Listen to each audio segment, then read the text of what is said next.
Happy Monday, everybody! The only reason I enjoy Mondays right now, Scarlet Hollow.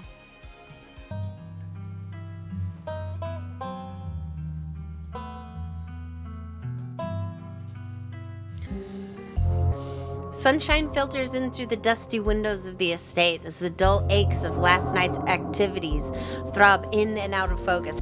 You manage to survive a second night in the town of Scarlet Hollow. As you pull yourself out of bed, you can feel the soot and grime of the Shaw mine still stuck to your skin. Take a shower?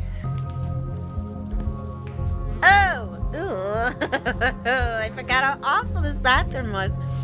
You step into the guest bathroom and into the shower. The water is hot and, surprisingly enough, clean. Amazing. As steam fills your lungs and soot washes down the drain, you think about someone special like Stella? Ooh. Stella, your intrepid cryptid hunting companion and everything the two of you have been through since you got to town. You're done here. You turn off the faucet and dry yourself off. Time to start your day. Can I get clothes? We can check on Dustin. We can check on Dustin. We can check on Dustin. Check on Dustin. Dustin! Oh. Oh, he's so cute. I want to die. There are two of them now. Who's your scrunkly looking friend, Dustin? Oh my god. Look at the little toes. Look at the toes. Oh. Morning, Dustin. Who's your friend? Her name, Mom. Oh, that's his mom. Her name, Mom. She come to visit. I, Dustin, Mom. Gotta stay with Dustin until glass house empty. What? Thank you, human, for take care of my boy. What happened to your glass house? Asshole squatter move in, kick Dustin Mom out. Squatter tried to eat Mom. Squatter evil. Squatter may be asshole, but squatter not evil. It just tried to survive, just like all creature. Oh, good mom. She's so scrunkly. Oh, Dustin still have much to learn. I had a rough night. Can you console me? Look at She's like, huh? You're a person. What do you mean? Was it because of Cat Monster? Dustin was scared too. Aww. Hiss! If Cat Monster want to eat Dustin, Cat Monster will have to go through Dustin Mom first. Dustin Mom will kill. This is the best day of my life. Then Dustin and Mom eat like kings. This nature. I've gotta go. Bye. Both possums. Okay. Oh, bye, Dustin. Bye, Dustin. Mom, I love you. Message your group chat with Stella and Kanika. You pull out your phone and open up your group chat with Stella and Kanika. Morning. How are you guys holding up? It'll probably be a bit before you get a response. That's fair. Ooh, text Stella. Want to hang out before Reese/ghost hunting? It'll probably be a bit before you get a response. Head downstairs. You enter the kitchen and find your cousin in the midst of devouring a pint of banana chocolate chunk. Oh, hell yeah. Frou-frou. Frou-frou glares at you from her usual spot on the counter as a red-headed woman busies herself trying to tidy the best she can. Madam, you're not. This ain't it. You're not doing a very good job. Vile woman, destroying the natural order of my kitchen. Tabitha's gaze swivels from the woman to you, her glare intensifying. Bonjour, Frou-frou. Ugh, bonjour. Sacre bleu. Do not think you can just bonjour me just because I slept at the foot of your bed last night. I still despise you. 3 humans at once. This is abhorrent. Your stink will linger here for hours. How am I to bear it? I see. Talking to my cat again. Are you sure you didn't get hit on the head last night? Madam, don't start with me. You don't say good morning to your pets? I always make sure I talk to my farm cats and alpaca like they're people. Thank you, red-headed lady. To me, they kind of are. Hi, I'm Ava. Good morning, I'm Janny. Just here to do my little weekly cleaning. Whatever cleaning Miss Tabitha will let me do, at least. I could have this place looking brand new, you know. Janny, have you seen the guest bathroom? I don't know. Don't go making any big renovations or moving anything around. I like knowing where my stuff is. Okie dokie. It's so nice to finally meet you, Ava. I mean, I guess I did meet you on Monday when you popped into the diner, did you? But seeing someone somewhere and meeting them face to face are two completely different things, I suppose. Oh God, I was like, oh. All I'm trying to say is that it's wonderful to finally actually meet you, and I'm so happy part of the family is here to keep Miss Tabitha company, what with everything that's Janny. Any updates on those two girls? No, nothing on the girls.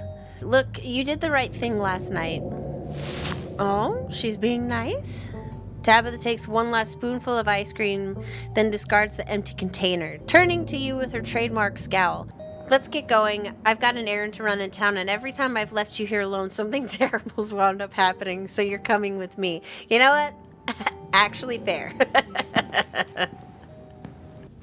I'll meet you outside? I'm already behind on my day. I don't have time to deal with hijinks. Janny, lock up when you leave, please, and don't go rearranging anything. I'll know. As you're ready to leave, Janny approaches from the far side of the kitchen. Tabitha remains between the two of you, impatiently tapping her foot. Oh, Ava, before you go, I heard about what happened last night. I heard about it before Miss Tabitha mentioned it just now, and then I heard it again.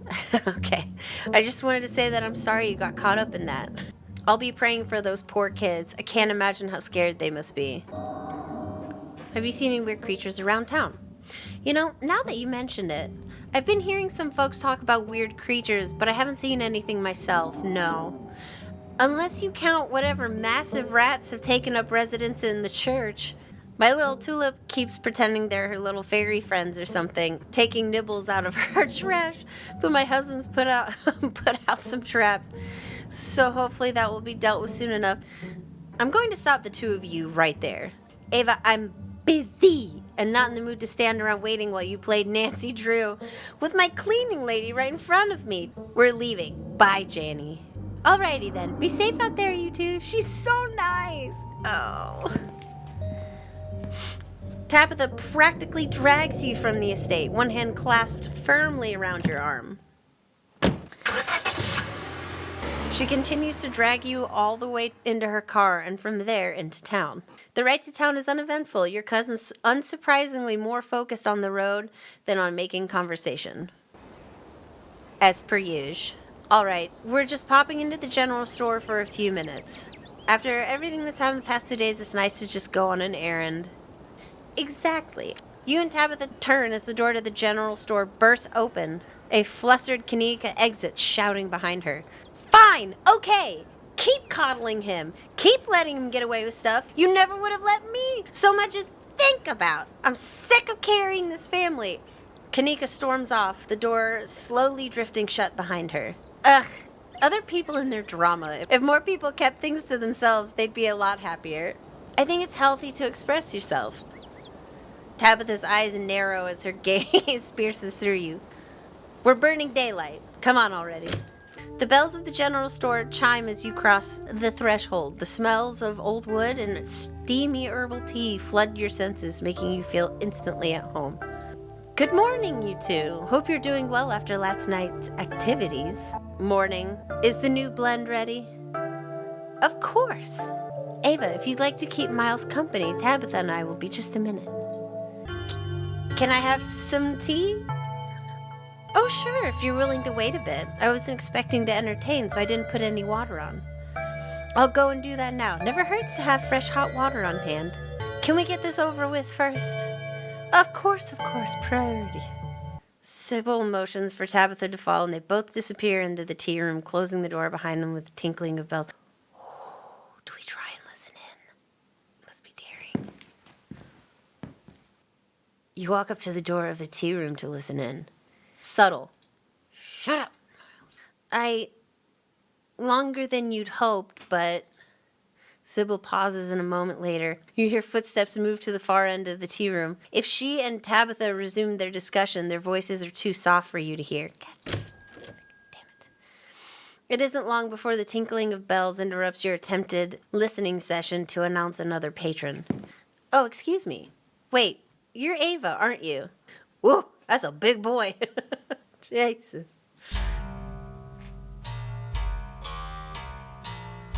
My name is Bo. I'm Duke's boy. It's a pleasure to meet you. The policeman told me you saw what happened to my daddy. I'm so sorry for your loss. Thank you.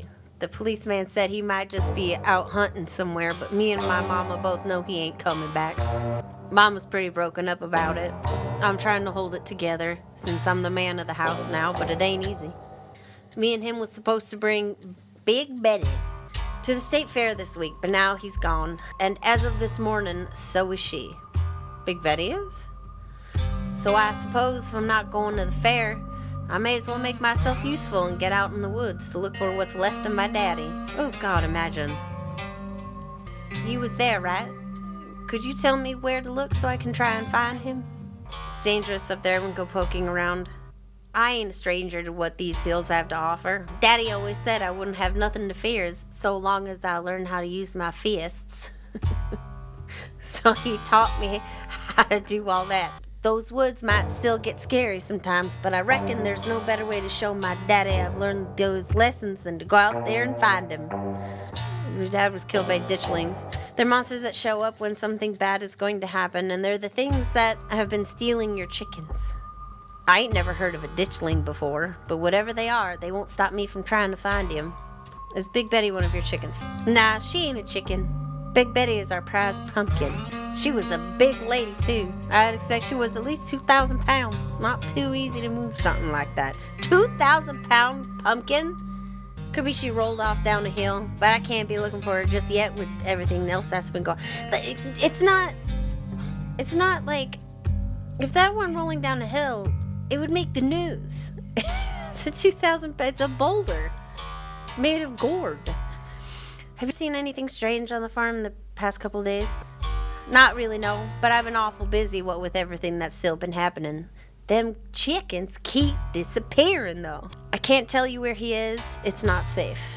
That's what my mama said, too. But I ain't got much else to do with my day. All the crops have been harvested and all the chores have been tended to. I may as well be useful. Thank you for looking out for him, Ava. And please tell Miss Scarlet I'm sorry about her mama. Tabitha and Sybil are still in the tea room. Go ears. Oh, my phone buzzes. Oh my God, hey, I overslept. Still gotta make myself breakfast. Meet at library after and figure out plan. And then it buzzes again. Hey again, lol. If you want to come over for breakfast, would honestly love to hang out. You have plenty of time before dinner at Reese's house. Our cousin's gonna be so mad. It doesn't take long to make your way to Stella's house. We're gonna knock on the door. You politely knock on Stella's door. There's no answer. You knock again, louder this time. Your renewed effort is immediately met by the yelps of an excited Gretchen. Yeah! She's here, Stella. She's here. Hi, Gretchen. Hi, sweet lady. What are you doing? An exhausted Stella groggily stares at you from her doorway. Hey, sorry, I'm a bit of a mess. I guess I slept in a lot. Give me a minute to finish getting dressed and I can make us some breakfast. Stella talks from the other room as she changes. What are you feeling for breakfast? Pancakes, eggs, and biscuits? Maybe just a classic scramble? I also have toaster waffles, if that's more your speed. I may have already had my breakfast, but that won't stop me from partaking in whatever scraps may fall on the floor, of course. Of course, Gretchen. Don't trouble yourself. A toaster waffle is fine by me. That's probably for the best. Now that I think about it, making a big breakfast seems like more hassle than it's worth. We can have a chill morning instead. Ooh, I like chill mornings. Ooh, what is that? Oh, I love that outfit. I used to have a jumpsuit just like Stella's, but I'm afraid mine has been torn to shreds from years of use. All right, let's get started. We flirting? All right, that's the cute jumpsuit, okay? There we go. It most certainly is, isn't it? Thank you, Gretchen. Aw, thanks. I kind of picked it out just for you! This used to be my lucky getup from back when I did ghost hunting videos. Though I guess you might call it unlucky, since I've never actually seen a ghost. But hey, after the past couple of nights, maybe we could use a bit of bad luck. The kind of bad luck where we don't find anything, of course. Don't want to jinx us. Should we start on food? I'm starving. Let's get started. Yes, I am here for that enthusiasm. Oh, she... Girl! Hello? Waffles are in the toaster. Should be just a couple of minutes. She's wearing Gretchen slippers. Sorry, I got excited. And if you don't mind, I'm going to make an egg for myself while we wait. Kai has an egg? Post Kai have egg? Of course, the more the merrier. Hope you like over easy. I do not. Anyway, seems like you got an earlier start than I did today. Anything interesting happen while I was asleep? Did Tabby give you a hard time? She always does. And, I don't suppose there's any news from the mines? No news. Tabitha was planning on babysitting me all day, but I managed to slip off while she was picking up tea. I'm glad you're here. Me too, Stella. It's been really nice spending time with you, even if a lot of it has been the two of us running in terror from the monster of the day. That's fact. But it's also trauma bonding, you know? I personally prefer that you came alone. My Stella could use better company like yourself in her life. Oh, Gretchen. I met Bo at the general store today. That poor guy. How's he doing? Apparently Big Betty's gone missing. Really? How does a 2,000-pound pumpkin just disappear? The cops still haven't found Duke's body. Says he wants to look himself. Gosh, that sounds dangerous. I hope he stays safe. When I talked to Tabitha this morning, it sounded like they'll be digging all week. Those poor pups. Even if that Becca deserved a comeuppance. I'm so glad the two of you got me out of that cave. I can't stop thinking about them. It must be so dark down there. Yeah. They'll probably be out of there in no time. I know Tabby said it'll take all week, but when we left last night, her crew had already made it pretty far into the entrance. I'm sure it won't be much longer until this whole thing gets sorted out. How are you still so positive after everything that's happened? Different people cope in different ways. Facts. I know there's nothing I can do about the situation, so I just try not to think about it. Disassociate. Compartmentalize, disassociate. If I did, I might sink into a pit of despair, and then I'd just be useless. But if I just tuck it all away, I can be there for people who need me. You know, like the way you've been there for me. You have to let it out eventually, Stella. If you don't, it will consume you from within. It does feel like that sometimes. But I'm sure that's how everybody feels, right? Besides, whatever bad feelings that may or may not be festering inside of me are a problem for future Stella. Right now, I'm present Stella, and my main concern is making sure we get a good breakfast so we're fueled up for a ghost hunt tonight. I'm extremely pumped. Excellent, me too. If there's a ghost, I hope it tries to communicate with us instead of scare us. I want to know what it's like to be dead, or if there are more ghosts out there. And hey, if this is anything like any other ghost hunt I've ever been on, it'll be a much appreciated breather. Unless you count Tommy Knockers as ghosts. Or Wayne. Well, if y'all are excited, count me in on the enthusiasm. Oh, it looks like the waffles are done. They can cool down for a second while I finish the eggs. Thanks for coming over, by the way. It gets lonely here sometimes. I'm surprised to hear her say it, but it's true. It's so nice to finally see her have a koala again. A koala? Oh, I'm a koala. So we're actually gonna meet Reese today, right? Heck yeah, we are. If Dr. Kelly tries to turn us away again, we can just sneak in. Nothing will stand in the way of us and friendship. What's he like? I'm not about to ruin a cool and mysterious introduction by telling you. I think you'll like him, though. His mom's got it rough. Yeah, I can't imagine being in her shoes. Her whole life is taking care of him at this point, you know? Why do you still bother with Tabitha? She's so mean to you. I don't think that's true. She's distant, sure, and kind of terse. But I think that's just her way of joshing with me. Like the whole banned from the mine thing. She's so funny. Oh, Stella doesn't respect boundaries. Oh, no. I don't like that she treats you like that. You deserve better. But she treats everyone like that. I'm just more persistent. Yeah, because you don't respect boundaries. If everyone backed off when Tabitha acted prickly around them, then she'd be entirely cut off from the rest of the world. Besides, it's not like everyone treats me like that. I've got you, for instance. So, what exactly is your history with my cousin? Okay, I guess I can spill the beans. I suppose you could say we kind of dated. It was never really official, and she might tell it a little differently. But as far as I'm concerned, that was my first relationship. Not that she's my type or anything. Honestly, that's a lot closer to you. Why'd you two split? I wish I knew. It just kind of stopped after high school. I guess we didn't see each other every day, and she was always busy at the mine. So there wasn't much of a chance to hang out anymore. I wish we could have stayed friends, like actual friends. I could have used someone like her after the big accident. Kanika was at school already, Reese was sick, and Tabitha wouldn't even return my calls. Oh, her parents. She had no one. It was, well, it's ancient history. Can't change the past. La la la. What happened to your parents? Stella tenses. Car crash. They were taking me to college. Oh. I didn't wind up going to college. Not much more to be said. I'm so sorry, Stella. It's okay.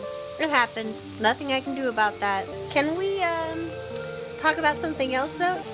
It means a lot to me that you care. I really don't like talking about this. Have you ever thought of moving away? It's hard to say.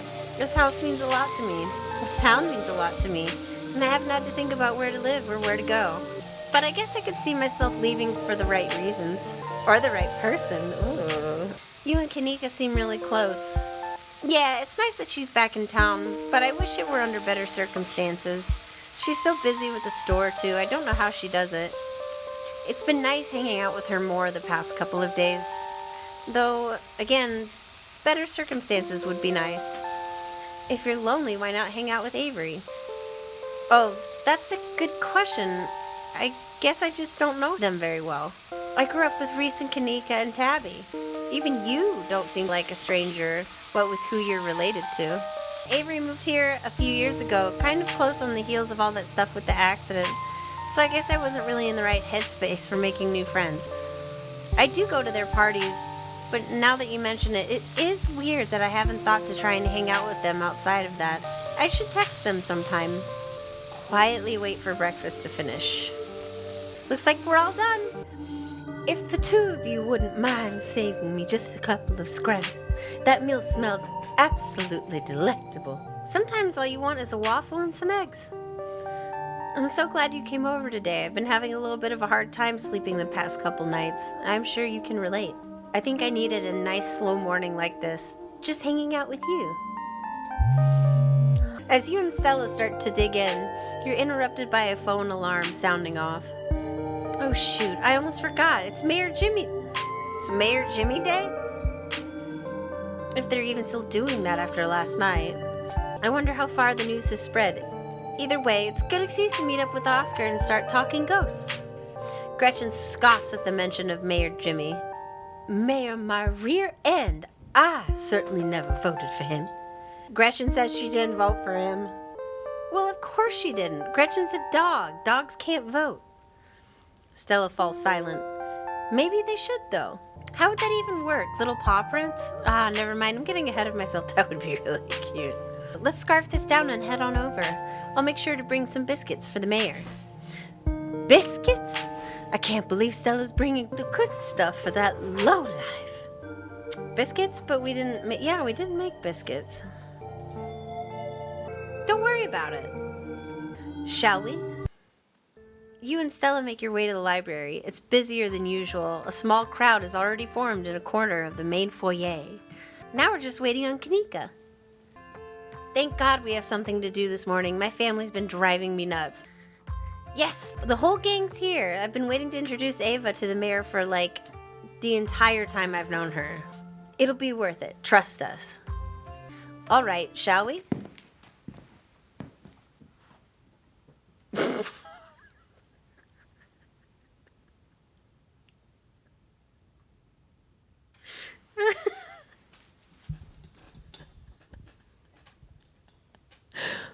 What? You can tell this dog is the mayor from his little sash and his fancy top hat. There's a regal air about him, almost as if he knows the position of authority he's been elected to. And unless you're mistaken, the serious man by his side is Deputy Franklin, one of the policemen you spoke to following your encounter in the woods on Monday. Good morning, citizen. I don't believe we've met. He holds out his paw as if to shake your hand. It's lovely to meet you. You take his little paw in your hand, but the burly security detail stops you. No paw shaking, only head pats or ear scratches allowed.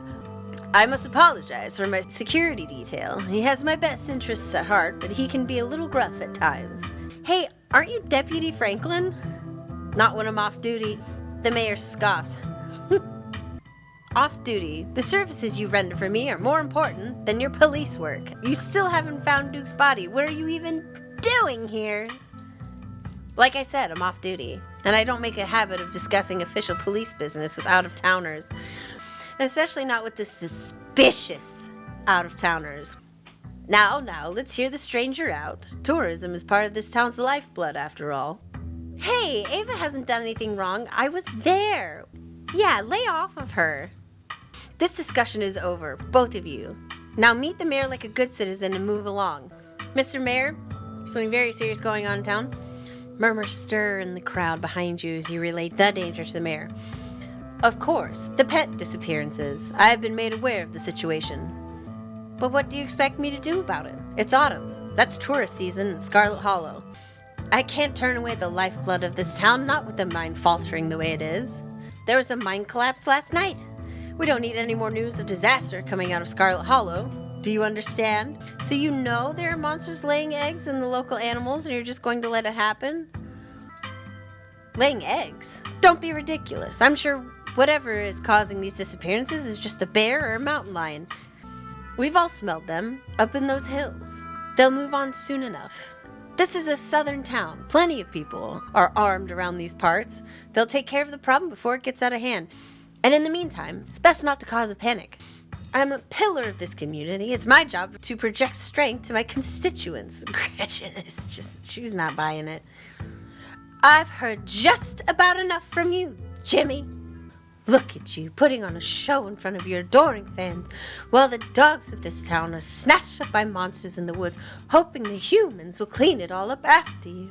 When are you finally going to do something meaningful for the hairier citizens of Scarlet Hollow? Now, Miss Gretchen, there's no need. Scraps never would have let those things prowl the woods for so long. And yet you sit back waiting for the humans to notice and allowing more innocent dogs to suffer. You know, I almost lost my life to those things the other night. And my goodness, haven't you heard about poor Duke? Now, Gretchen, a lot of those were old dogs. It's fair of me to assume they simply went to the big farm upstate. Don't you dare talk to me about old dogs. She's got a good point, Mr. Mayor. You're damn right I do. Scraps would have been out in those woods at the first sign of trouble, tearing out the throats of any creatures who dared threaten the dogs of Scarlet Hollow. Yet here he is, posing for the little rectangles like nothing is wrong in this town.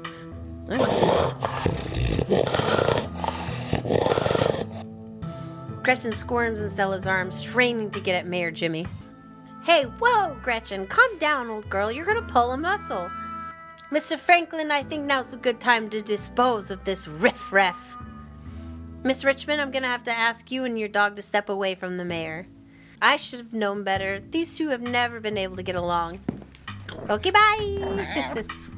Auntie Angie. Oh, Gretchen. Stella walks off, still struggling to hold Gretchen as she shouts insults back at Jimmy. Ingrate, ne'er-do-well, you dog! Kanika is quick to follow. Follow them. It looks like everyone else is already talking to Oscar in the next room. Before you can catch up to your companions, you're intercepted by a nervous man with a cross around his neck. It's hard to put a finger on it, but something compels you to dislike him. Sounds like old Gretchen and the mayor may have had some unresolved issues, wouldn't you say? I'm Pastor Daniel. I take it you're Eva. Everyone's been buzzing about you. I'm so sorry about your aunt, but I'm sure she's in a better place now. Oh, you must be the creepy pastor I've been hearing about. I've heard some folks like to tell little jokes like that. Folks in this town sure have an interesting sense of humor, but it's really funny. Anyway, I just thought I'd offer to lend an ear if you ever needed to talk through your feelings about Pearl Ann's passing, or your mother's passing for that matter. I'm not really religious. There's no need to have a religious background. Counseling is much more about giving people an opportunity to be heard. I'm not going to convert you or anything. I just want to help support the fine folks of this community and their families in any way I can. And that includes you. No pressure, of course. But if you ever feel like you're struggling, could use a good listener, you know where to find me. It was lovely to meet you, and you have a blessed day, Ava. The pastor leaves you be and joins the line to see the mayor. Nothing to do now but catch up with your companions. You find them already talking to Oscar deeper into the library. Are you sure we can't just get it over with while the sun is up? I don't know if I can handle getting scared shitless in the dark 2 nights in a row. I wish we could, especially since I'm not particularly excited about going back in there after dark either. But I'm pretty sure it only comes out when the sun goes down. Yeah, there's no way I'm going in until that spirit is at full power. I want to be sure we get the best evidence possible. This could be my one shot to get real proof of ghosts. I'm not going to waste it just because I'm impatient. Y'all are going to be the death of me. And you sure there's nothing we can do for Rosalina right now? I don't think so. She's been locked up in the back room all day. Hasn't been very interested in talking to anyone. I think the best we can do is stick to the plan. Ghost bust the house clean and give her a real bed to sleep in tonight. I just hope it's possible to get rid of this thing.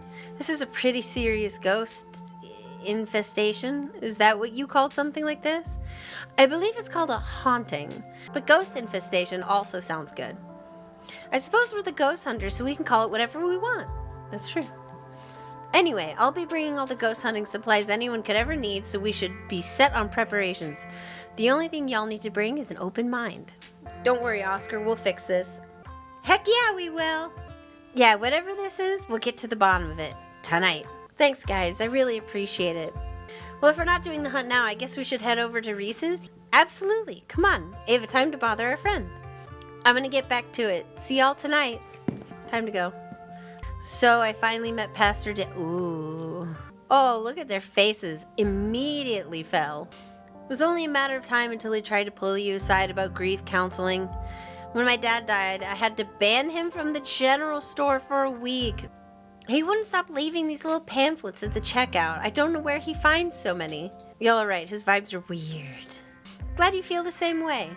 There's just something about the way he's always smiling. It's so creepy. The man was grinning through all of my dad's funeral. I'll never forget that. And I don't mean that in a stigmatizing mental illness kind of way. There's just this little siren that goes off every time I see him that tells me to get away from him.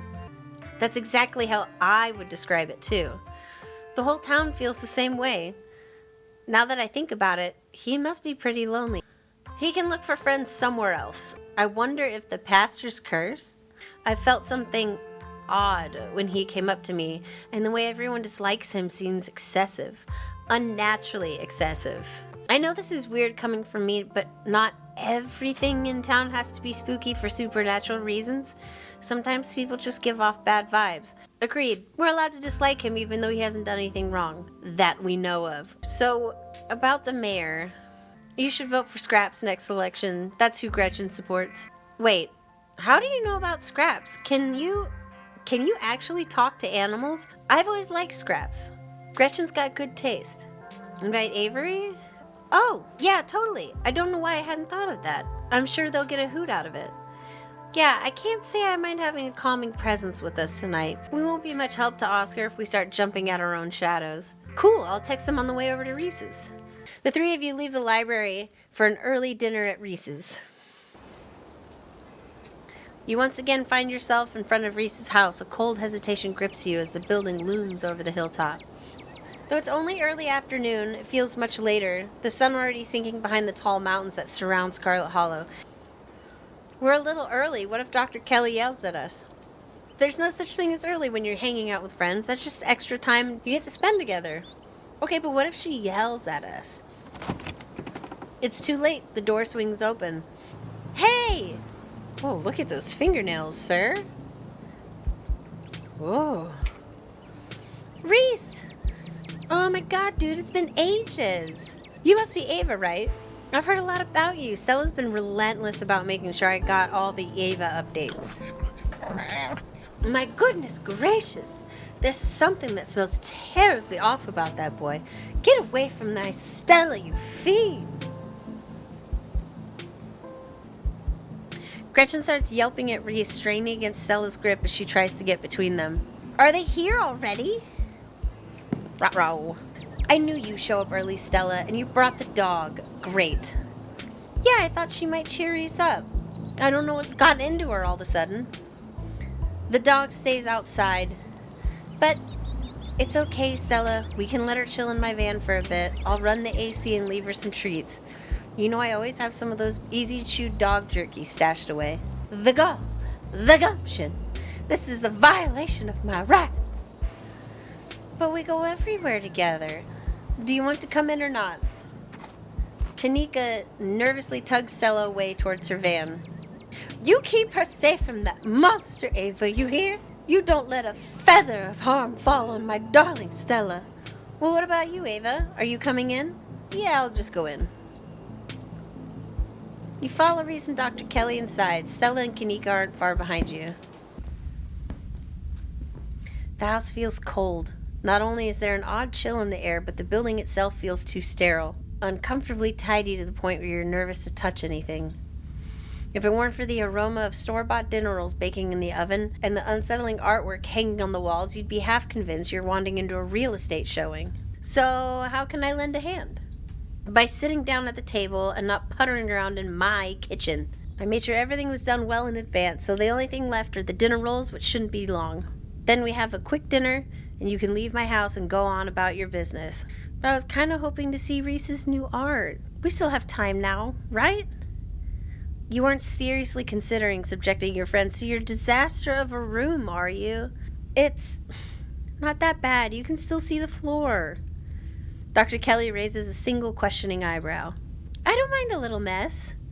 Yeah, I doubt it could be any worse than the way I keep my room. Yes, okay, fine. As long as you stay out of the kitchen, I don't care what you get up to. Cool. We'll just be downstairs. You won't even know we're here. You make your way towards the basement stairs. Whoa. The basement is what you might expect out of a tortured artist who spends all his time confined to his studio. Discarded canvases line its edges while trash and sketches leak out from their piles in the corners of the room, hiding the bare cement floor. Ghoulish faces coat the walls in paint, sneering out at their creator. Oh. Yo, this is wild. Your mom is so scary. She can be a little intense, kind of overprotective, which I guess makes sense. Anyway, make yourselves comfortable. You'll have to forgive the mess. I've been distracted lately, haven't been cleaning much. So has Stella told you everything about what's happened the last couple days? Oh, she's told me all about what you guys have found out there. I wish I could see some of it myself, but, you know. He gestures in futility towards the walls of the basement. Are you sure you can't just sneak out one of these nights? The doc isn't keeping me prisoner here, Stella. I'm sick. You know that. I'm sorry, man. I didn't mean to. There's nothing to apologize for, and I appreciate the effort. Really, I do. There's just nothing you can really rescue me from. That die's already been cast. But we were talking about the past couple of days, weren't we? Do you have any thoughts on the ditchlings we've been seeing? Yeah, they've been coming up to my window at night. Wait, really? Is that why you texted me that they looked like something out of your nightmares? Yeah, I thought I was hallucinating. I hadn't put it together that we might have been seeing the same thing until just now. I've been sketching them, actually. Tell me what you think.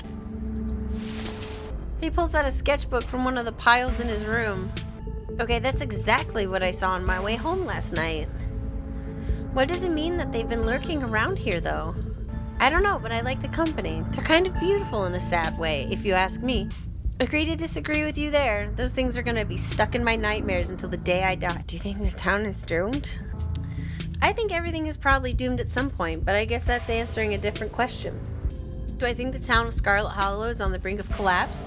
Probably not. But it's not like I have a lot of perspective on what it's like out there. There could be rioting on Main Street, and if Stella or the doc didn't tell me, I just wouldn't know. I would totally tell you if there was a riot. Would Dr. Kelly tell you, though?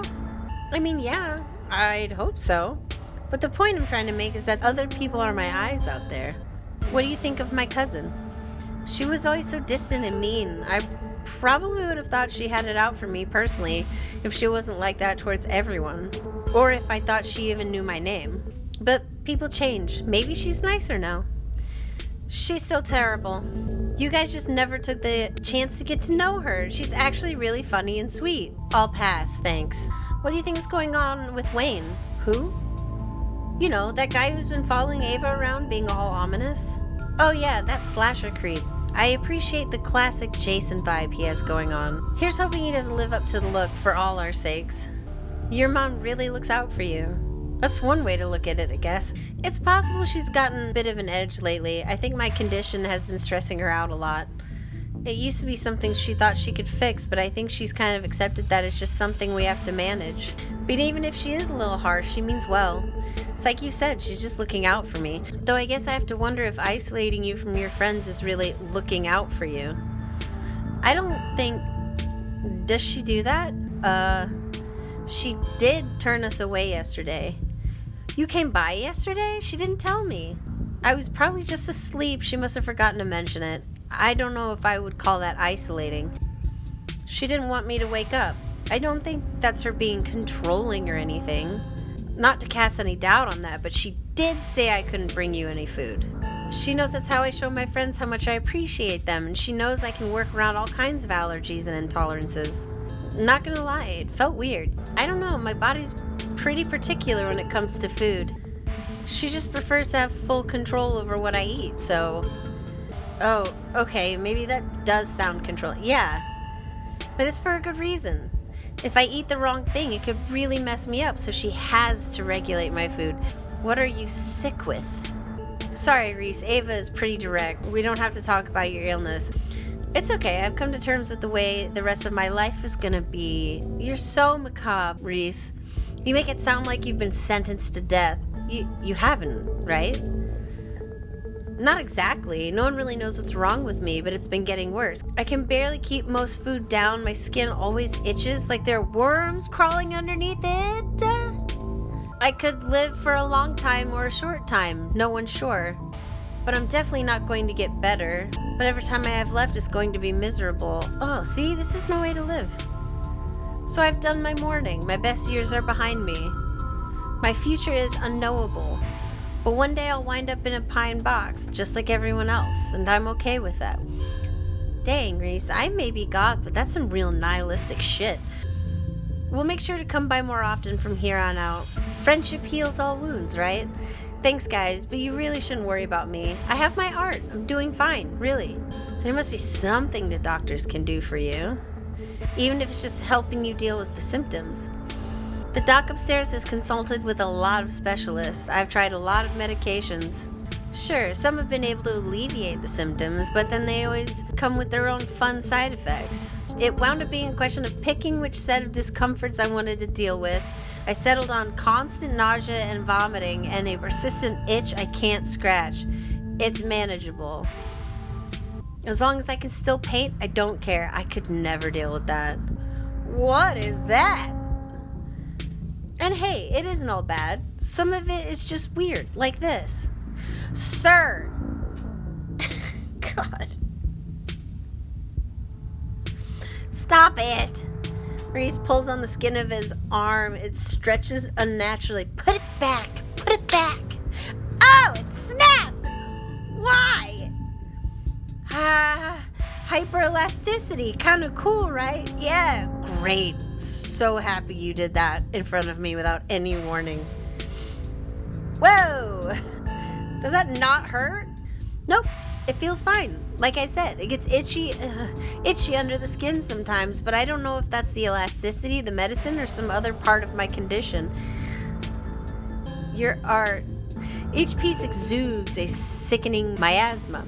It's like you can feel something squirming behind the paint, the brushstrokes acting as steel bars, trapping some anguished being within. I feel the emotions you put into these. They're writhing just behind the paint, radiating pain and anguish. I know what you mean. I feel it too. When I'm working on them, it's like I'm channeling whatever's plaguing me into the paint. And when they're done, I feel like I've been emptied out, and all the vile things inside of me have been sealed away in the canvas.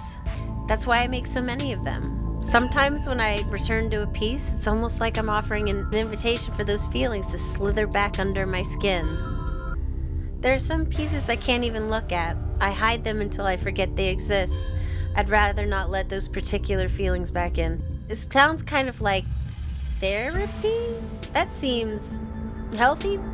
Probably? Yeah, art therapy. Sounds like it does do you good. Being empty must be better than being full of bad thoughts, right? I think so. It works for me, at least. That's quite a movie collection you've got. Any recommendations? Let me think. Oh, have you heard of Shi no Chi? Deathblood? I don't know if I said that right. I saw that for the first time recently, and it blew me away. Excellent example of both Japanese horror and found footage done right. We can even put it on after dinner if you guys are interested. Dang, I would usually be down for that, but we've got to head over to Oscar's after this. We promised we'd ghost bust this place, but apparently he's been dealing with a bad haunting. And I feel like we should really be there for him tonight, considering everything that's happened. He and Rosalina both need our support right now. I'll take a rain check on that movie. Yeah, we'll definitely come by for a movie night this week. I'm free tomorrow night. Same goes for Ava. I should probably work tomorrow, but I can close up early. So you three go way back, huh? Almost to the womb. The school here is a tiny K-12, not exactly a one-room schoolhouse, but not far from it. We're lucky we all got along as much as we did. Some kids weren't able to make any friends their own age. They just happened to be born around the same time as some real jerks, and we're stuck with them through their whole school career. Not that we were free from dealing with jerks, like a certain Scarlet I could name. Okay, she was a little rough around the edges, but she was pretty friendly when you got past that. Maybe to you. The way she used to look at me, you'd think I rolled in something foul every morning just before school. Same here, though to be fair, that feeling was more mutual between us. She deserved it, though. Want to come ghost hunting with us tonight? Oh wow, do you think you'd be down for that? We'd love to have you. Yeah, it'd be great to have you along. That would be so amazing, but I haven't had the best luck leaving the house lately. Even just walking to town is enough to put me in bed for a week. It sucks. But make sure you bring your camera, Stella. I want to see everything that happens. Dinner's gotta be ready now, right? Almost on cue, Reese's mom shouts from the kitchen. Dinner's on the table! Guess that's it for catch-up. Make sure you all wash your hands with soap. I don't want anyone sharing their germs at the dinner table. Sure thing, Doc. Yes, ma'am. You make your way toward the sink, but are stopped in your tracks by the pull of an odd door at the end of the hallway. It feels out of place, like you've accidentally wandered into a different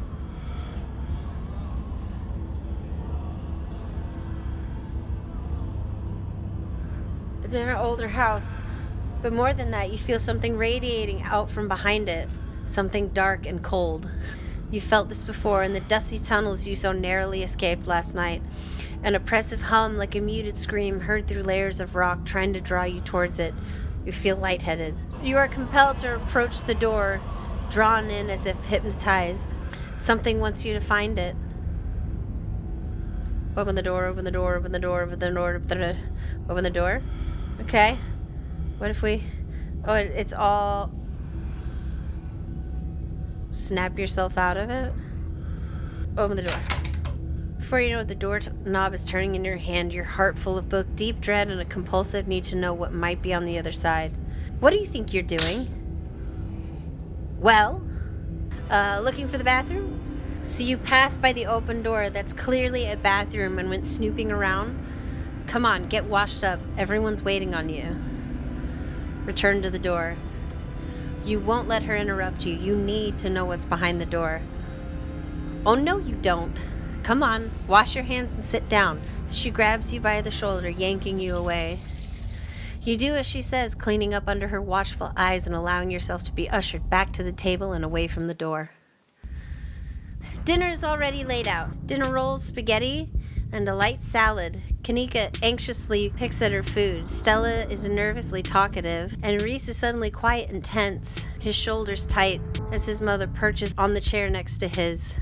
Dr. Kelly eyes all of you with a sharp, fierce gaze.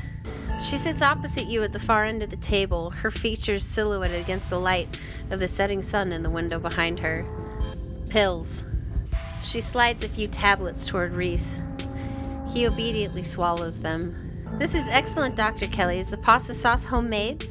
No, it's from a jar. I work too many hours to make my own pasta sauce. Well, you have excellent taste in brands, and if you ever want any tips on easy home-cooked pasta sauces, you know No thanks, Stella. I have the internet if I need recipes. Thanks again for having us, Dr. Kelly. We really appreciate it. You didn't tell me they came by yesterday. You were asleep. I didn't want them to wake you up. But you could have told me. Why? They were coming over today anyway. I would just rather know these things. Noted. It must break your heart having to isolate your son from the world like this. It's just another unfortunate side effect of his illness. Both of us have just had to come to terms with it. It's not the life I wanted for him, but it's the life he has to lead. Maybe he doesn't have to. Ow, Kanika, your boots are heavy. Sorry, Dr. Kelly. We're totally respectful of Reese's boundaries, even though they might seem a little arbitrary and strict. Isn't that right, Stella? You can kick me all you like. It won't change my bold attitude and outgoing personality. You know, Doc, I feel pretty okay today. I don't think having people over is all that rough on me. We'll see how you feel in an hour. What exactly does he have? He has a combination of genetic diseases that give him a fragile immune system, among other things. It's too much to get into, a lot of technical terms that I'd have to explain. It's not good dinner talk, and it can't be pleasant for him to have to hear about it again, so let's drop it. I'm fine talking about it. I'd rather we talk about something else. Okay. You can feel the tension at the table start to rise. Reese is a talented artist. You must be very proud of him. He has a lot of skill honed through practice and dedication. I can't say I understand a lot of his pieces, but of course I'm proud. Thanks, Doc. He calls her Doc and not Mom. Does no one in this town have two parents? Dr. Kelly's glare intensifies. Small towns are full of drama. People meet when they're young and reckless, and it doesn't always work out long term. Plus, these hills are dangerous, and the job's even more so. Things happen. Not everyone gets some fairy tale ending. You can find happy endings anywhere, though. It doesn't have to be perfect, but people can still be happy even if bad things have happened to them. I guess living in denial is a kind of happiness, sure. You know, I think I saw a video online about a family like yours. It turns out the mom had been poisoning her kid for 18 years. The dinner table goes quiet. Look at Stella. Even Stella's like, why did you say that? Oh yeah, I think I saw that one too. Wild stuff. Is that so? The silence returns. Seconds feel drawn out like minutes. The more you talk, the less you feel like you're having a conversation, and the more you feel like you're treading on eggshells. How well do you know Tabitha? Not very. I'd know her a lot better if your family didn't seem to be so afraid of doctors. I can count on one hand the number of times she's been in my office. No wonder everyone but that old Edwardine died so young. Hopefully your mother was better about taking you to doctor's visits. I wouldn't be surprised if there was something genetic at play, and it's much better to catch those things early. Why didn't you want me to poke around the clinic? You seemed awfully guarded about me checking out that door. Kanika is just dying inside this entire meal. Because it's closed. Doctors don't usually let people wander around their clinics. Of course, Dr. Kelly, we would never. I'm sure Ava is just joking. Right, Ava? You know, I can't say I ever felt drawn to the place before, but the secrecy is starting to make it feel awfully compelling. Stella, don't you think of getting any ideas from Ava? No one is playing hide and seek in my private offices. Not today, not ever. Ava, she doesn't need any more bad influences. Yeah, but what if it's haunted? This place was built out of an old Civil War hospital, right? It was a TB clinic, too. Double haunted. I can't believe I never went ghost hunting here. Are you sure you don't want us to check it out? We'll have a whole bunch of extra experience after tonight. It's not haunted. Now drop it. The tension at the table reaches a breaking point. All right, that's enough. Dr. Kelly's interrupted by Reese before she can finish her thought. So, we were talking about maybe watching a movie sometime this week while Ava is still in town. We'll have to see how you're feeling. I can handle a movie, Doc. Yeah, we'll just sit downstairs in the dark. Reese is used to that. I'm sure he'll be okay. You're always overestimating how much you're able to do, Reese. This is why you keep getting sick. If I get sick, so what? It's not like that's ever going to change. I'm sick every day, and I'm not getting better. I don't want to spend the last few miserable years of my life holed up in the basement alone just because seeing my friends has been deemed too dangerous. Now, I'm an adult, for God's sake. I can't believe I have to ask for permission from my mom just to have friends over. Reese stops mid-sentence, wincing in pain and wrapping himself in his arms. Don't say things like that. I'm doing everything I can to try and fix. Silence as Dr. Kelly's eyes shoot open. Reese? Reese abruptly pulls himself from the table and leaves. Damn it. I knew it. I knew this would be too much. Everyone get out of my house, please. Just leave us alone. Stop trying to interfere with his life. All it does is hurt him more. But we can't just leave him like this. Now is when he needs friends the most. No, now is when he needs me the most. I am his doctor and his mother. I know you care about him. I know that, and he knows it too. But all any of you would do is get in the way. So just leave, please. He seemed fine before dinner. It always comes in waves, and I can assure you that right now he's very much not fine. Now leave. The three of you are rushed to the door. We'll be back, Reese. I hope you feel better soon. Dr. Kelly shuts the door in your faces. The click of a lock signals the end of your dinner at Reese's. Do you really think Reese's mom is poisoning him? If she is, I swear to God, she wouldn't. That's just so horrible. Who could do something like that to their own kid and for so long? No, there's no way. Y'all are barking up the wrong tree. It seems far-fetched and it's definitely rare, but I don't think we can rule it out. The door to the clinic felt like it had the same pull on me as the carving in the mines. Do you think something's back there? Another one of those carvings is somewhere in there, I'm certain of it. Okay, that'd be really weird. If we find it, do you think you'd get another vision? I'm just spitballing here, but I wonder if what that carving showed you last night is related to the Ditchlings. You're not suggesting we go poking around in there, are you? Of course I am. Maybe tomorrow. I am not breaking into Dr. Kelly's clinic based on a bad vibe Ava got. Do you think Reese might have a supernatural affliction? Like related to what you felt in there? If he did, why wouldn't Dr. Kelly have it? Makes more sense if he just has a genetic condition, assuming there isn't any foul play. She's just overprotective. I'm sure that's all that's going on. And she has every right to be. I mean, the poor guy took 2 bites of food and got sick immediately. I can't imagine what that's like for both of them to go through. Look, I'm just saying maybe there's more to their dynamic than just him being sick. But it's not like there's much we can do about it right now. We could probably go back and forth on this for a while. Let's grab Gretchen and get going. The sun is setting and we wouldn't want to miss a second of ghost action. Stella hurries off down the hill, almost as if to run away from what just happened. You and Kanika follow her down the slowly darkening street.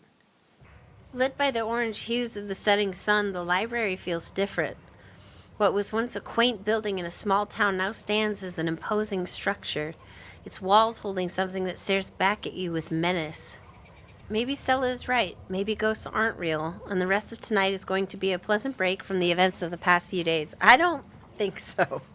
But you know that's not the case. There's something old and powerful in there. You can feel it stir as the sun sets and daylight fades away.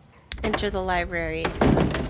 Just as its exterior was intimidating in the setting sun, the inside of the library is dark, its shadows deep and foreboding. The meet and greet with the mayor ended quite some time ago, and the throngs of visitors took whatever joy was in this place with them as they left. Great. Ah! Ooh. Hey, Oscar, are you back yet? Shh, you can't yell in the library. It's against the rules. It's after hours. Rules only apply before 5 p.m. Now it's our domain. Hey, you're here sooner than I expected. Hope dinner went okay. Yeah, it went okay. Reese wasn't feeling up for a longer hangout, unfortunately. I'm sorry to hear that. It's okay, it just means we have more time to hunt ghosts. I've come fully loaded. Got my EMF reader, temperature gauge, spirit box, infrared camera, UV light, video cameras, salt, flashlights for everybody in case the ghost messes with the electricity, parabola, microphone, Sharpies and paper for automatic writing, matches and candles for rituals. And you've got your specter-sniffing compatriot at your side, too. This nose can sniff out any ne'er-do-well we might find, whether spirit or scoundrel. I love you, Gretchen. Oh, and a Ouija board. Ugh. I know they're toys, but you never know what might come in handy. Wow, this is a lot of ghost hunting stuff for something that was so last minute. Do you just have this stuff ready to go in a bug-out bag or something? Of course I do. Of course she does. I actually stashed a couple of bags here overnight after I got back from the mines. Excuse me? I wasn't about to carry everything around all day. This way we can go in light and pop out to grab more stuff once things start getting spooky. I may never have found any compelling evidence of ghosts, but that's not for lack of trying. And after last night, I'm more than ready to try again. Hey, hope I'm not too late. Have I missed any creepy paranormal stuff? Avery, glad you could make it. The more pairs of hands we have, the more equipment we can carry. Sure thing. Always happy to offer a hand or two. Glad there'll be someone else with a level head in there tonight. Whoa, is that an EMF reader? I've never seen one in person. Look at all this stuff. Hell yeah. Spirit box, parabolic microphone, y'all really covered your bases. Maybe I spoke too soon. You know me, Kanika. I'm as level-headed as they come. I'm just not ready to rule out weird paranormal stuff. When people tell me they saw a ghost, who am I to say they didn't? I mean, y'all apparently saw some really unexplainable stuff on Monday, and that mine only collapsing again after 100 years while y'all were there? I'm just saying, anything seems possible right now. There's something back there, I can feel it. Really? This is so exciting. I can't wait to finally see a ghost. Yeah, exciting's a word. As someone here for the thrill of being terrified, it's the word I'm here for. We'll see how you two feel about that once things get started. Why is Zane here? Yo, don't rush off ghost busting without Zane. No way I was gonna forget your promise, Stella. Yeah, see what you did, Stella? See what you did? You invited the gangly teenager. Zane, glad you could make it. I was confronted with my own mortality for the first time yesterday, so I'm desperate for answers about the afterlife to ease my troubled mind. Now let's go mess with some ghosts. My, oh my, this certainly is a lot of humans for one little old ghost hunt. I do hope this means my dear Stella will be safe this evening, and that whatever foul creatures lurk in the shadows choose to prey on someone else. I hope my house is big enough for 6 ghost hunters at once. If this is everyone, we can go ahead and get started. It's through the back. Follow me. Get down! Hey, human! Kick ghost ass, okay? I miss my special tree. We do whatever you want, Pixel. You and your companions grab some equipment from one of Stella's carefully stashed bug-out bags before heading towards the junction connecting Oscar's house and the library. Looks like the sun has almost set. This is when stuff usually starts to kick off. I haven't been back inside for about a week, so I have no idea what to expect. Hey! There's no way you're doing this without me. Rosalina, we talked about this. No, you talked at me about it. I'm sick of other people making decisions for me. I just want to be able to live in our house again. I'm going in there and sleeping in my room tonight, no matter what. Let the pup come. It's best to give her the chance to face her obstacles head on. Take it from an old soul like me. Rosa, it could get dangerous in there. Just hang out in the library and we'll have this taken care of in a few hours. I don't want to be coddled just because you're scared. If Zane is coming, I have every right to be there. She's got a good point, Mr. G. You're right. I'm sorry, Rosa. Just let me know if it gets to be too much and you want to leave, okay? Thanks, Dad.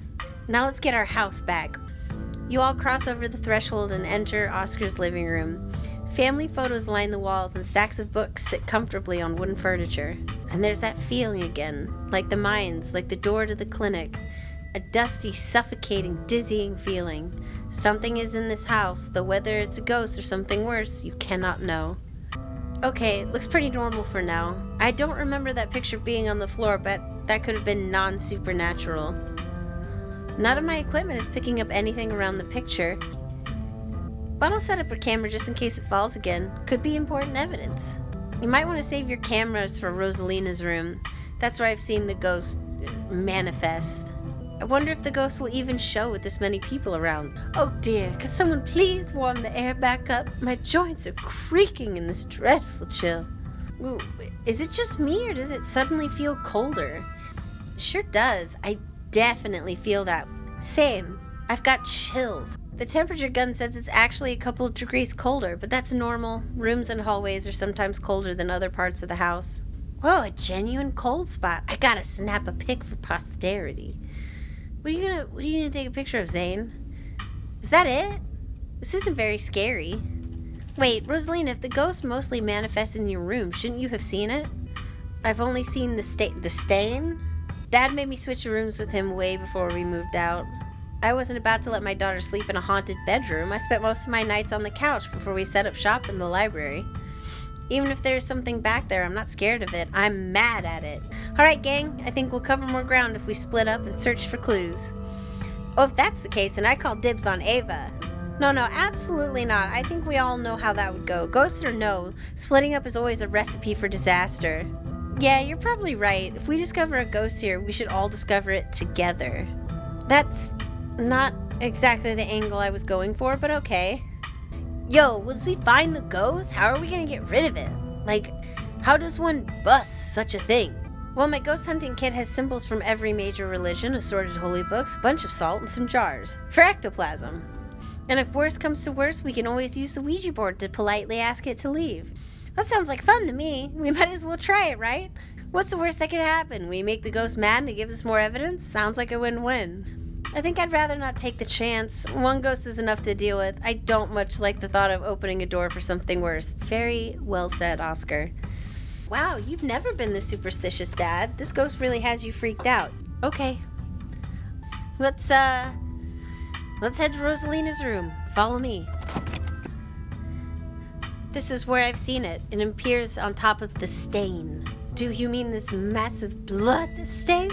It stinks to high heaven. Look at her.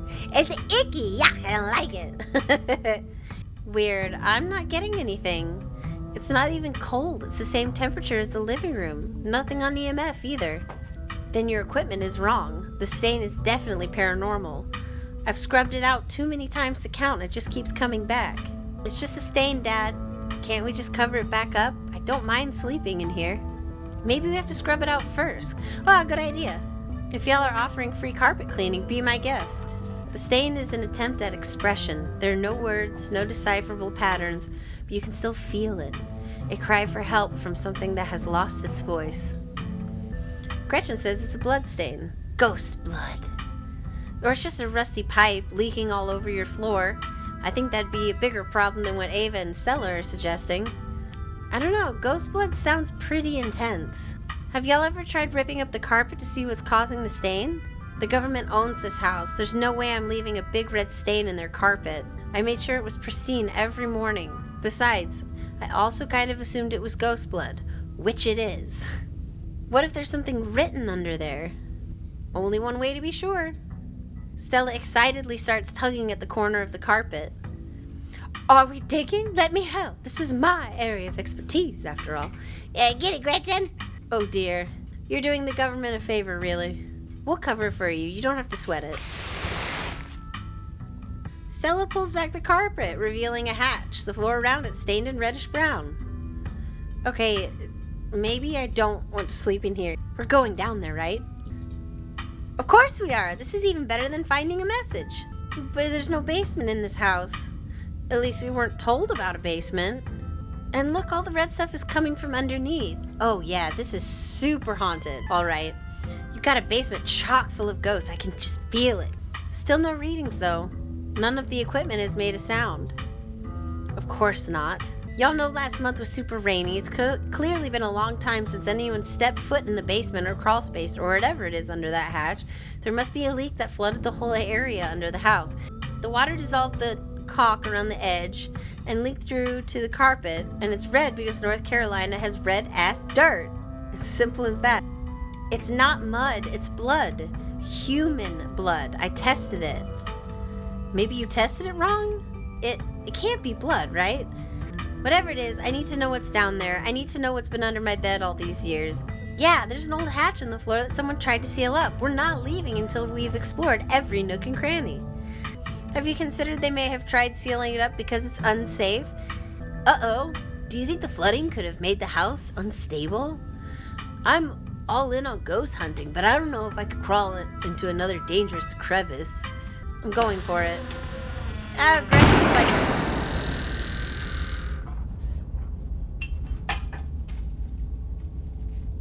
What was that? Why did it make that noise then flashbang me? You come into Oscar's living room, you can't tell what time it is, and your friends are nowhere in sight. At least physically, this is Oscar's living room. Spiritually and mentally, you've been ripped away to some other place. The building feels colder, and there's something about the air that feels wrong. It's stale, with an undercurrent of mold and earth. You feel claustrophobic, as though you're in a coffin, each breath depleting what little oxygen is left. Hello? Is anybody here? There's no reply. Call somebody. I'll call Stella. Eddie? You can hear something drop violently on the other end, and then a dial tone. Call Kanika. Eddie? It's the same voice you heard when you called Stella, uttering the same phrase. You once again hear something, then a dial tone. Call the cops. Hello? What's your... Hello? Is this some kind of prank? Franklin, come listen to this. Is that some kind of old-time radio show? But it's just repeating the same phrase over and over. Somebody's trying to creep us out. Now hold on just a minute. Ain't this the area code from Riz City? I'll be damned. Listen here, Ava. We know that's you. You got some nerve calling in with a juvenile prank like this. Damn it ain't creepy though, Eddie. Eddie? Repeating like that. Do we know any Eddies? Just hang up, Hugby. Gotta keep these lanes clear for real callers. We'll deal with Ava later. Ah, great. Call Tabitha. Phone rings. I've been looking all over for you. Where did you... What? Why are you saying that? I didn't say anything. Yeah, okay, I get it. Pulling a funny little prank on your poor, long-suffering cousin, playing some creepy, old-timey radio clip over the phone. Did Kanika put you up to this? Whatever, just come home. I'm sick of chasing after you. You put your phone away. This clearly isn't getting you anywhere. Look in Rosalina's room. Whatever just happened was weird, but your friends are probably still in Rosalina's room. You head further into the house.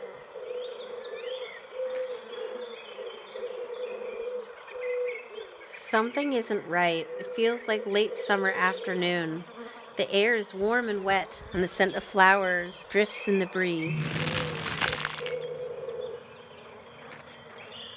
Movement stirs as a figure cloaked in shadows rises to attention. Bark, bark, woof, bark. Who are you? What are you doing on my property? The lover. Stella? Did you say Eddie? No one's called me that in a long time. It's Edwardine now. I'm not a child anymore. Stella, why do I think your name is the lover? I wish I could say the same. You should have stayed gone, and you absolutely shouldn't have shown up here of all places. If you're caught, I don't think you understand what Father might do.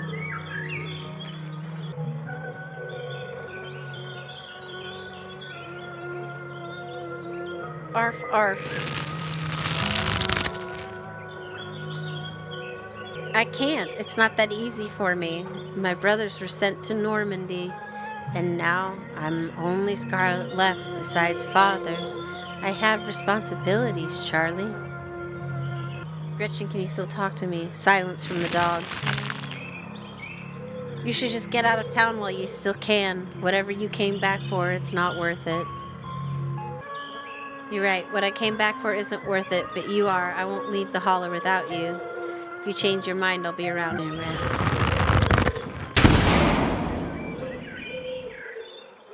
She's gone, along with the shadow in the corner of the room.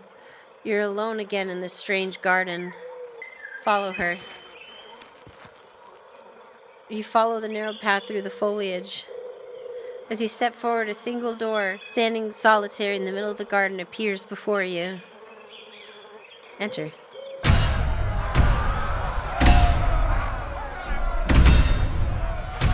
Bells ring as a cacophony rages outside. Oh God, and there's ditchlings everywhere. The door in front of you pulsates as figures unseen bang against it. The shaded figure from the garden sits in the corner, ever so slightly more defined. What in the world? Oh! Some symbolism going on here. Okay. Your father has left town, Charlie. We're moving to a new house, okay? Play along, okay?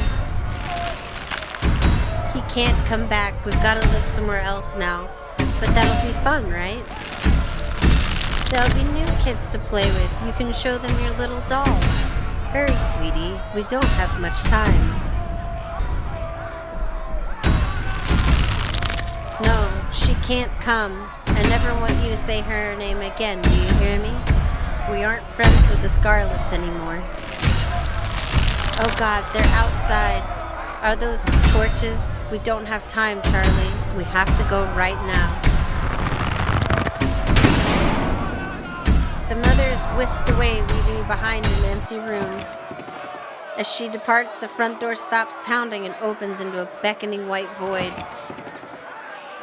Before you have the chance to think, another door creaks open on what you thought was the ceiling. Hi, Wayne! There you are. This is quite the maze, isn't it? And absolutely crawling with these miserable little parasites. Bottom feeders.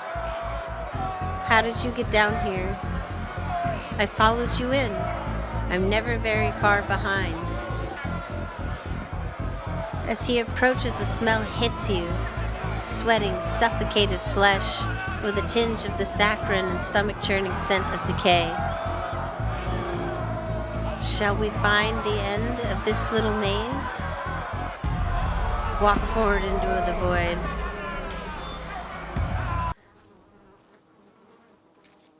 You're outside and it's night, a false moon looming massive in the painted sky. Wayne is gone. The night feels thick and warm, the insects lively, their calls unnaturally tiny. Everything feels warped and wrong, like you're listening to a record fished from the bottom of a pond. Unless your eyes are playing tricks on you, the shadow in the corner keeps getting closer. Oh, right there. The witch. You poor dear. I've been keeping track of you, scuttling around town like a tomcat.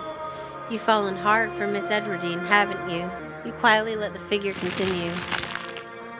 There's no need to be embarrassed. Your secret is safe with me.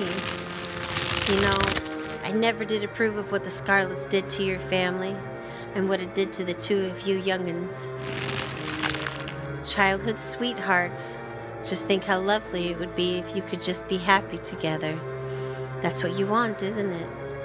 So Edwardine and Charlie, I'm sure by now you've realized the young lady doesn't plan on leaving with you, but it's not for lack of desire, as you well know. It's Enoch.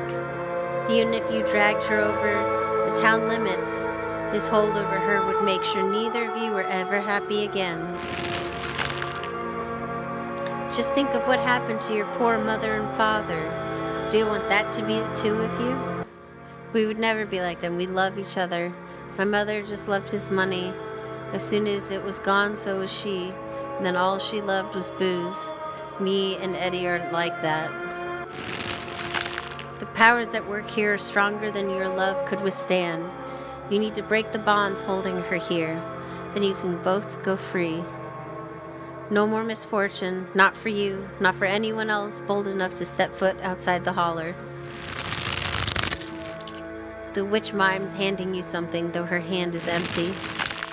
Everything you need to know is on that map. I don't understand, is this a map and some kind of poem?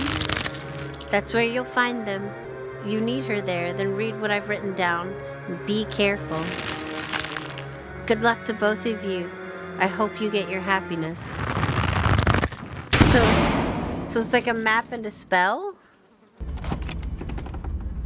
It's trying to get rid of me. It'll have to try harder. Are you Sam Wayne or are you something else?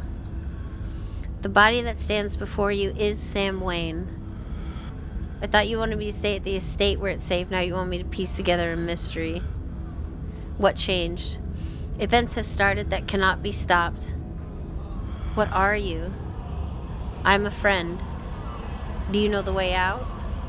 I will soon, but in the meantime, you have nothing to fear. I'm watching over you. I'm not worried about myself, I'm worried about my friends. The people you only met 2 days ago? I'm sure if something happens to them, you'll recover soon enough. No, I don't like that. It's not as if your bonds are strong enough to leave a mark when broken. That's not true. Continue forward. Once again, you find yourself separated and alone. A long wooden corridor stands before you, littered with bottles and rails. A figure rises to attention, blocking your way. I'm afraid he doesn't have long. If there's anything you need to say to him, I'd say it now.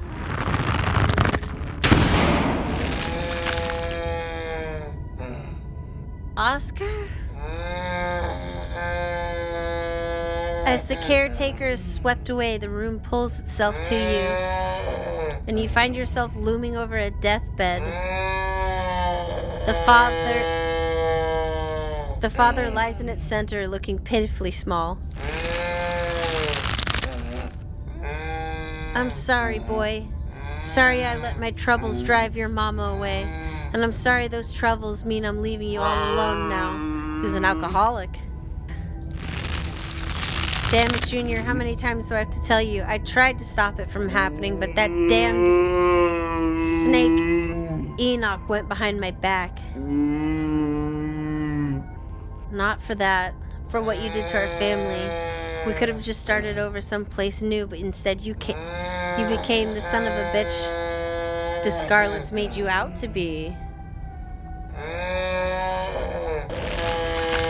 You're right. I've been using that excuse for too many years. At a certain point, a man has to accept when he's dug his own grave. They may have run me out, but they didn't put the bottle in my hand. Still.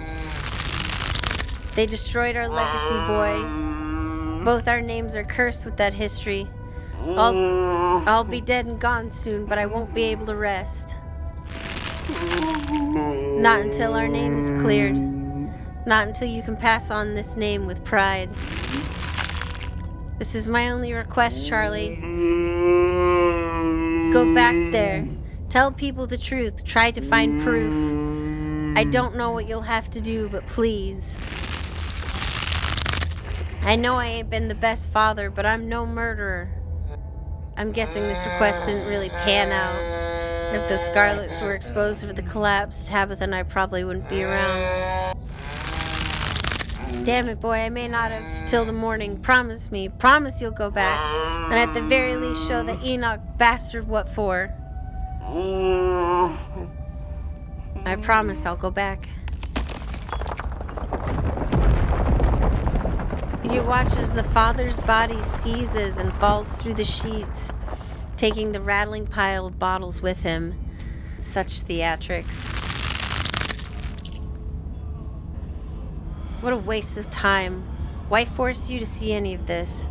People always think their own experiences are so important, but what does any of it matter? Do you know what it's trying to tell me? Yes, and it's trivial. Don't worry yourself with it. You keep disappearing. It's doing its best to keep us apart, but I have a feeling it'll be over soon. Then the exit won't be hard to find. Are my friends dead? They're alive. I'm not sure if they'll stay that way. Let's move on. Let's.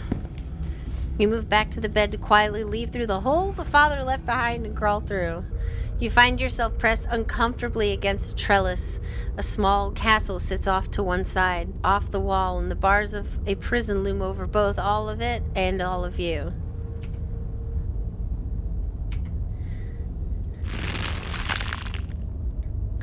The entity, climbing up the trellis again, how very Romeo and Juliet of you.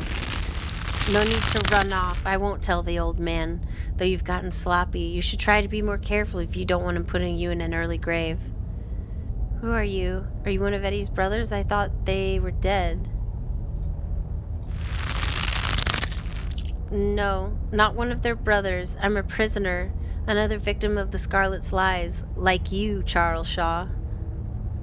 I too hate the Scarlets, except for my lovely Edwardine.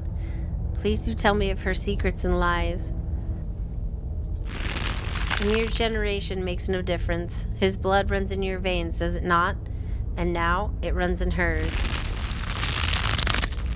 Yes, it seems your little tryst bore fruit. And oh, will you ever be in trouble when the old man finds out? How do you know that? Who are you? You know you don't have to keep dangling there.